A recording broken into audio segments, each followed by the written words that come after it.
2023 का इलेक्शन मैं positively fight करना चाहता हूं। मैं नफरत से नहीं फाइट करना चाहता, मैं प्यार बांटना चाहता हूं। और यहां में बहुत पार्टीज भी है, आईपीएफटी भी है।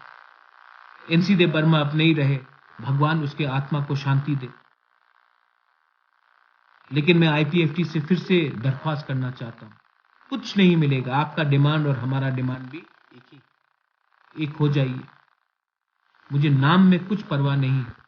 एक होकर, एक सिंबल में, एक पार्टी होकर, एक आवाज में। पब्लिक को थानसा देखना है, पब्लिक को कुछ नहीं देख चाहिए, पब्लिक को थानसा देखना है।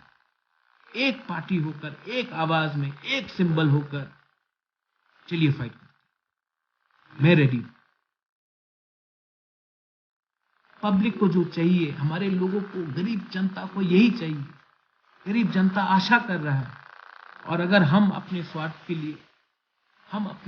के लिए अगर हमने जनता का दिल तोड़ा ना, तो भगवान भी कभी हमें माफ नहीं।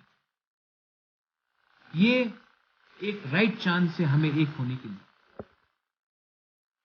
और मैं आप सबको अपील करता हूं, आईपीएफटी को अपील करता हूं, नाम में क्या लिखा, नाम जो भी होगा आप डिसाइड कीजिए।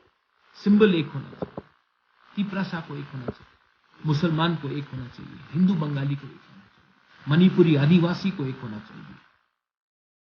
और एक होकर हमें एक आवाज में इस बात